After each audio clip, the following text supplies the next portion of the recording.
Hello everyone, বর্তমানে আমরা কিন্তু সবাই ইউটিউব, ফেসবুক, ইনস্টাগ্রামে ভিডিও আপলোড করি। বাট শুধু ভিডিও আপলোড করলেই হবে না, ভিডিওগুলো এডিট করতে হবে। আর এই এডিটিংয়ের কথা যখন আসে, আমাদের মধ্যে অনেকেরই ভয় হয় যে এই এডিটিংটা করব কিভাবে। তো আজকের এই ভিডিওটা শুধুমাত্র তাদের জন্য যারা এডিটিং সম্পর্কে কিছুই জানে না। তো আজকের এই ভিডিওতে আমি আপনাদেরকে ইনশট অ্যাপ দিয়ে একদম বেসিকভাবে A to Z এডিটিং করে আপনাদেরকে দেখাবো। ভিডিওতে কিভাবে ব্লার অ্যাড করবেন, ভিডিওতে কিভাবে স্লো মোশন অ্যাড করবেন, ভিডিওতে কিভাবে ইফেক্ট অ্যাড করবেন, ভিডিওতে কিভাবে অ্যানিমেশন অ্যাড করবেন, ভিডিওতে কিভাবে ট্রানজ্যাকশন অ্যাড করবেন, এই সমস্ত কিছু একদম part by part A to Z আপনাদেরকে দেখানো হবে। তো গাইস, ভিডিও শুরু করার আগে আপনাদের কাছে ছোট্ট একটা রিকোয়েস্ট, ভিডিওটা স্কিপ করে সম্পূর্ণ ভিডিও দেখবেন এবং ভিডিও দেখে আপনার যদি সুস্থ পরিমাণ উপকার হয় তাহলে ভিডিওতে একটা লাইক দিয়ে চ্যানেলটিকে সাবস্ক্রাইব করে দেবেন। তো গাইস, আমি চলে আসছি মূল ভিডিও মোবাইল স্ক্রিনে। হ্যালো গাইস, চলে আসলাম মোবাইল স্ক্রিনে। এখন এই যে ইনশট অ্যাপ্লিকেশন যদি আপনাদের ফোনে না থাকে, আপনারা গুগল প্লে স্টোর থেকে ডাউনলোড করে নেবেন। এটা একটা ফ্রি অ্যাপ্লিকেশন, আর এই অ্যাপ্লিকেশন দিয়ে আপনারা একদম ফ্রিতে ভিডিও এডিট করতে পারবেন। তো গাইস, আমি ইনশট অ্যাপ্লিকেশনটা ওপেন করছি, ভিডিওটা কন্টিনিউ করবেন। তো গাইস, এখানে দেখতে পাচ্ছেন ইনশট অ্যাপ্লিকেশন ওপেন হয়ে গেছে। তো আপনারা এখানে প্রথম যে একটা অপশান দেখতে পাচ্ছেন ভিডিও, তো আমি এখান থেকে ভিডিওতে ক্লিক করছি। ভিডিওতে ক্লিক করার পরে আপনারা এখানে একটা অপশান দেখতে পাবেন নিউ, তো আমি এখান থেকে এই নিউতে ক্লিক করছি। তো গাইস, নিউতে ক্লিক করার পরে আপনার গ্যালারির মধ্যে চলে আসবে। আপনার গ্যালারি থাকা যতগুলো ভিডিও আছে সবগুলো এখানে শো করবে। তো আপনারা যে ভিডিওটা নিয়ে এডিট করবেন সেই ভিডিওটা এখান থেকে নিয়ে নেবেন। তো আমি একটা ভিডিও এখান থেকে নিয়ে নিচ্ছি, নেওয়ার পর এখান থেকে আমি এই যে রাইটে ক্লিক করছি। তো গাইস, রাইটে ক্লিক করার পরে এখানে দেখতে পাচ্ছেন আমার ভিডিওটা ইনশট টাইম লাইনের মধ্যে চলে আসলো। এবার একটা ভিডিও এডিট করতে গেলে প্রথমে আমাদেরকে যে কাজটা করতে হয় সেটা হলো এক্সপেক্ট রেশিও। তো আপনারা কীরকম সাইজে ভিডিওটা তৈরি করবেন, তার জন্য আপনারা এখানে একটা অপশন দেখতে পাবেন ক্যানভাস। তো এখান থেকে আমি ক্যানভাসে ক্লিক করছি। তো গাইস, ক্যানভাসে ক্লিক করার পরে আপনারা এখানে দেখবেন অনেকগুলো এক্সপেক্ট রেশিও আছে। তো আপনারা যেরকম সাইজের ভিডিও তৈরি করবেন সেরকম একটা রেশিও এখান থেকে আপনারা চুজ করে নেবেন। তো এখান থেকে আমি একটা রেশিও এখান থেকে সিলেক্ট করছি 9:60। তো আমি এখান থেকে এই রেশিওতে ক্লিক করছি, করার পর এখান থেকে আমি এই রাইটে ক্লিক করছি। তো গাইস, রাইটে ক্লিক করার পর এখানে দেখতে পাচ্ছেন আমার ভিডিওর রেশিওটা কিন্তু অটোমেটিক সিলেক্ট করা হয়ে গেছে প্রথম স্টেপে। এবার আমাদের দ্বিতীয় স্টেপে যে কাজটা করতে হবে সেটা হলো কাটিং। কাটিং বলতে আপনারা কোনো এই ভিডিওতে হয়তো কোনো একটা অংশ আপনি বাদ দেবেন, কিংবা আপনার ভিডিওর প্রথম থেকে কিছুটা অংশ বাদ দেবেন, কিংবা ভিডিওর লাস্ট কিছুটা অংশ আপনি বাদ দেবেন, কিংবা মাঝখানে আপনি অন্য কোনো একটা ভিডিও ঢোকাবেন। এই কাটিংটা আপনারা কীভাবে করবেন সেইটা আমি আপনাদেরকে একদম প্র্যাকটিক্যালি দেখাচ্ছি। তার জন্য আপনারা এখানে দেখবেন, এখানে যে একটা টাইম লাইন আপনারা দেখতে পাচ্ছেন, এই যে হোয়াইট কালারের যে টাইম লাইনটা দেখতে পাচ্ছেন, আপনারা ভিডিওটা যেখান থেকে কাটিং করবেন এই টাইম লাইনটা সেই জায়গায় সেট করবেন। করার পরে আপনারা এখানে উপরে দেখবেন একটা অপশান আছে, এটি স্ক্রল করার পরে এখানে একটা অপশান দেখতে পাবেন স্প্লিট। তো এখান থেকে এই স্প্লিটে ক্লিক করলে আপনার ভিডিওটা ওখান থেকে কাটিং হয়ে যাবে এবং এই ভিডিওটা কিন্তু দুভাগে ভাগ হয়ে গেছে। এবার ধরুন আমি এখান থেকে প্রথম সাইডের অংশটা বাদ দেব, তার জন্য আমি এখান থেকে প্রথম সাইডের অংশের উপর ক্লিক করছি।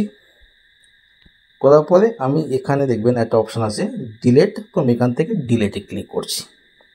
তো গাইস, ডিলেটে ক্লিক করার পর এখানে দেখতে পাচ্ছেন আমার ভিডিও প্রথম থেকে কিছুটা অংশ ডিলেট হয়ে গেছে বা বাদ হয়ে গেছে। এবার ধরুন এই ভিডিওটা আমি কিছুটা নেব, আবার এখান থেকে অন্য কোনো একটা ভিডিও দেবো, তার জন্য আবার এখান থেকে আমি এই স্প্লিটে ক্লিক করছি। স্প্লিটে ক্লিক করার পরে এখানে দেখতে পাচ্ছেন ভিডিওটা কাটিং হয়ে গেছে। এবার এখান থেকে আমি অন্য একটা সিন দেবো, তার জন্য কি করতে হবে, আপনারা এখান থেকে একটা অপশন দেখতে পাচ্ছেন রেড কালারে প্লাস আইকন, তো আমি এখান থেকে এই প্লাস আইকনে ক্লিক করছি। তো গাইস, প্লাস আইকনে ক্লিক করার পরে এখানে দেখতে পাবেন দুটো অপশান আছে। তো আপনারা এখান থেকে এই যে নিচেই যে অপশান ভিডিও অ্যান্ড ফটো, আমি এখান থেকে এই ভিডিও অ্যান্ড ফটোতে ক্লিক করছি। করার পরে আবার আপনার গ্যালারির মধ্যে চলে আসবে। তো আপনারা পরের সিনে যে শটটা দেবেন বা যে ভিডিওটা সেট করবেন সেই ভিডিওটা আবার আপনারা আপনাদের গ্যালারি থেকে নিয়ে নেবেন। তো এখান থেকে আমি আরেকটা ভিডিও নিয়ে নিচ্ছি, নেওয়ার পর আবার এখান থেকে আমি এই যে রাইটে ক্লিক করছি। তো গাইস রাইটে ক্লিক করার পর এখানে দেখতে পাচ্ছেন এখানে কিন্তু আমার দ্বিতীয় পার্টের ভিডিওটা এখানে চলে এসছে। এবার এখানে এই ভিডিওটা দেখছেন, এই ভিডিওটা কিন্তু ফুল ভিডিও, আবার এই ভিডিওটা কিন্তু মানে ইউটিউব সাইজের লং ভিডিও। তো এবার এই ভিডিওটাকে ফুল করতে গেলে আমাদের কী করতে হবে, এই ভিডিওর উপর আমি ক্লিক করছি, করার পরে দুটো আঙুলের সাহায্যে এটাকে ঠিক এরকমভাবে ধরে আমি এটাকে পুরো ফুল স্ক্রিন করে নেব। এবার আমি এবার ধরুন এই ভিডিওতে আমি আবার এই ভিডিওটা কিছুটা নেব, আবার কিছুটা বাদ দেব। তো এখানে আমার কিন্তু দুটো পার্ট এখানে নেওয়া হয়ে গেছে। এবার এখান থেকে আমি আরেকটা সিন নেবো, তার জন্য কী করতে হবে, আবার এখান থেকে আপনারা এখান থেকে এই প্লাস আইকনে ক্লিক করলে আবার গ্যালারির মধ্যে চলে আসবে। তো আমি আমার গ্যালারি থেকে আরেকটা ভিডিও নিয়ে নিচ্ছি, আমি রাইটে ক্লিক করছি। তো রাইটে ক্লিক করার পর এখানে দেখতে পাচ্ছেন আমার কিন্তু এখানে 3-4টে ভিডিও চলে এসছে। আশা করছি আপনারা বুঝতে পেরেছেন কীভাবে কাটিং করতে হয়, কীভাবে ভিডিও অ্যাড করতে হয়।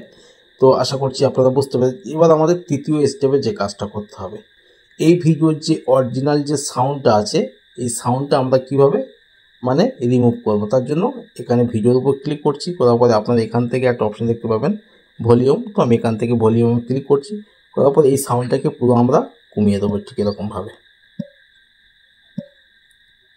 কমিয়ে দেওয়ার পরে এবার এই ভিডিওতে ধরুন আমরা কোনো একটা মিউজিক বা কোনো একটা অডিও সেট করব, তার জন্য আমাদের কী করতে হবে, এখান থেকে আপনারা এখানে একটা অপশান দেখতে পাবেন অডিও। তো আমি এখান থেকে এই অডিওতে ক্লিক করছি। তো গাইস এখানে দেখতে পাচ্ছেন 4টে অপশান আছে। তো আমি এখান থেকে এই যে প্রথম যে একটা অপশান দেখতে পাচ্ছেন মিউজিক, তো এখান থেকে আমি মিউজিকে ক্লিক করছি। মিউজিকে ক্লিক করার পরে আবার আপনার সামনে ঠিক এরকম একটা ইন্টারফেস শো করবে।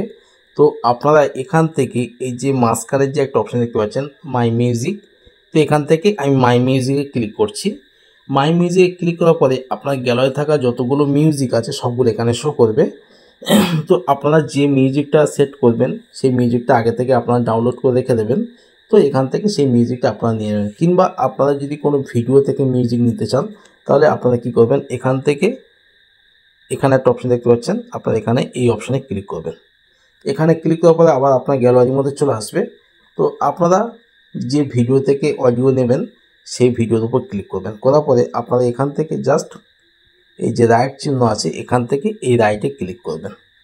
রাইটে ক্লিক করার পর এখানে দেখতে পাচ্ছেন আমার এই ভিডিও থেকে অডিও মিউজিকটা এখানে কিন্তু চলে এসছে। তো আমি একটু প্লে করে আপনাকে দেখাচ্ছি।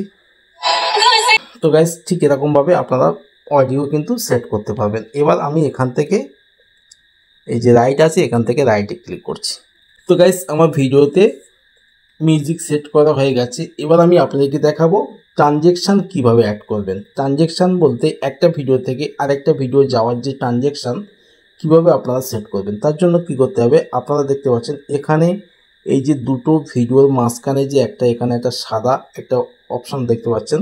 তো এখান থেকে এই অপশানে আমি ক্লিক করছি, করার পর এখানে দেখতে পাচ্ছেন কিন্তু প্রচুর ট্রানজ্যাকশানের অপশান আছে। তো আপনারা এখান থেকে যে কোনো একটা অপশান নিতে পারেন, যে কোনো একটা অপশানে ক্লিক করলে প্রত্যেকটা সিন কিন্তু আলাদা হবে। এবার আমি এখান থেকে রাইটে ক্লিক করছি, আবার এখান থেকে ঠিক প্রত্যেকটা এরকমভাবে আপনার ট্রানজ্যাকশান অ্যাড করে দেবেন। তো গাইস আমার ভিডিওতে ট্রানজ্যাকশান কিন্তু অ্যাড করা হয়ে গেছে। এবার এই ভিডিওতে অ্যানিমেশান কিভাবে সেট করব। অ্যানিমেশান সেট করতে গেলে আপনারা এখান থেকে মনে করুন আমি এখান থেকে প্রথম যে ভিডিও শটটা আছে এই শটের উপর ক্লিক করছি, করার পরে এখানে দেখবেন উপরে অনেকগুলো অপশান আছে, একটু স্ক্রল করার পরে এখানে একটা অপশান দেখতে পাবেন অ্যানিমেশান। তো আমি এখান থেকে এই অ্যানিমেশান অপশানে ক্লিক করছি। অ্যানিমেশানে ক্লিক করার পরে এখানে দেখতে পাবেন প্রচুর কিন্তু অ্যানিমেশান আছে। তো এখানে ইন অ্যানিমেশান আছে, আউট অ্যানিমেশান আছে। তো এখান থেকে আমি একটা ইন অ্যানিমেশান সেট করেছি, করার পর এখান থেকে আমি রাইটে ক্লিক করছি। এবার আমি ভিডিওটা আপনাদেরকে প্লে করে দেখাই। তো ভিডিওটা প্লে করছি। তো গাইস আমাদের ভিডিওতে অ্যানিমেশন সেট করা হয়ে গেছে। এবার জাস্ট দুটো কাজ বাকি আছে, সেটা আমি আপনাদেরকে দেখাচ্ছি। একটা হলো ভিডিওতে কিভাবে স্লো মোশন অ্যাড করবেন এবং ভিডিওতে কিভাবে ব্লার অ্যাড করবেন। স্লো মোশন করতে গেলে আপনারা এখানে 4টে পার্ট আছে। তো এই 4টে পার্টের মধ্যে আপনারা যে পার্টটা স্লো মোশন করবেন আমি সেই পার্টের উপর একটা পার্টের উপর ক্লিক করছি, করার পরে আপনারা এখানে একটা অপশান দেখতে পাবেন স্পিড। তো আমি এখান থেকে এই স্পিড অপশানে ক্লিক করছি। স্পিডে ক্লিক করার পরে এখানে দেখতে পাবেন দুটো অপশান আছে, একটা দুটো। তো আপনারা এখান থেকে যদি এই প্রথম অপশানে এই অপশানটা দিয়ে কাজ করেন তাহলে আপনার ভিডিওটা হয় খুব স্লো হবে এবং খুব স্পিড হবে। আমি দেখিয়ে দিচ্ছি। এই যে এখানে যে একটা গোল, এখানে একটা সার্কেল দেখতে পাচ্ছেন, এই যে গোলটা আপনারা যদি এইদিকে করেন তাহলে আপনার ভিডিওটা পুরো স্লো হবে। একটু প্লে করছি। আর যদি আপনারা এটাকে যদি এইদিকে করেন তাহলে এটাকে ভিডিওটা ফুল স্পিড হবে। আমি একটু ভিডিওটা প্লে করছি। তো আশা করছি আপনারা বুঝতে পেরেছেন। এবং এই ভিডিওতে যদি আপনি স্লো মোশন করেন, কিছুটা স্লো আবার কিছুটা স্পিড, তার জন্য আপনারা এখান থেকে এই অপশানে ক্লিক করবেন। এখানে ক্লিক করার পরে আপনার সামনে ঠিক এরকম একটা ইন্টারফেস শো করবে। তো আপনারা এখানে যে গোল সার্কেলগুলো দেখতে পাচ্ছেন, এগুলোকে আপনারা যেরকম টানবেন সেরকম আসবে যেদিকে দেবেন। তো উপর দিকে দিলে আপনার ভিডিওটা স্পিড হবে এবং নিচের দিকে দিলে আপনার ভিডিওটা স্লো হবে। তো ঠিক এরকমভাবে দেখে আপনারা কীরকম পজিশানে রাখলে আপনার ভিডিওটা স্লো মোশন এবং স্পিড হয়, আপনার দেখে সেরকমভাবে সেট করবেন। তো আমি একটু এখানে সেট করে আপনাকে দেখিয়ে দিই। তো গাইস, আমার কিন্তু স্লো মোশন কমপ্লিট হয়ে গেছে। এবার আমি এখান থেকে এই যে রাইটে ক্লিক করছি। রাইটে ক্লিক করার পরে এবার আমি এই ভিডিওতে কিভাবে ব্লার অ্যাড করব সেটা আপনাদেরকে দেখাবো। তো গাইস, ব্লার অ্যাড করতে গেলে আপনারা এখানে উপরে দেখবেন অনেকগুলো অপশান আছে। একটু স্ক্রল করার পরে এখানে একটা অপশান আপনারা দেখতে পাবেন, ফিল্টার। তো আমি এখান থেকে এই ফিল্টারে ক্লিক করছি। ফিল্টারে ক্লিক করার পরে আপনারা এখানে প্রথম যে একটা অপশান দেখতে পাচ্ছেন, ইফেক্ট। তো আমি এখান থেকে এই ইফেক্টে ক্লিক করছি। ইফেক্টে ক্লিক করার পরে এখানে দেখবেন অনেকগুলো অপশান আছে। একটু স্ক্রল করার পরে আপনারা এখানে একটা অপশান দেখতে পাবেন, ব্লার। তো আমি এখান থেকে এই ব্লারে ক্লিক করছি। ব্লারে ক্লিক করার পরে এখানে কিন্তু প্রচুর ব্লার অপশান আছে। তো এখান থেকে আমি একটা ব্লারে ক্লিক করছি। তো গাইস, আমি এখান থেকে এই ব্লারটা নিয়ে নিচ্ছি। নেওয়ার পর এখান থেকে আমি এই যে রাইট আছে, রাইটে ক্লিক করছি। তো গাইস, আমার ভিডিও কিন্তু কমপ্লিট হয়ে গেছে। এবার এই ভিডিওটা আপনারা গ্যালারি থেকে সেভ করতে গেলে আপনারা এই উপরে এখানে একটা এক্সপোর্ট অপশন দেখতে পাচ্ছেন। এখান থেকে এই এক্সপোর্টে ক্লিক করলে আপনার ভিডিওটা গ্যালারিতে সেভ হয়ে যাবে। তো আমি এখান থেকে এবার জাস্ট ভিডিওটা প্লে করে আপনাকে দেখাই।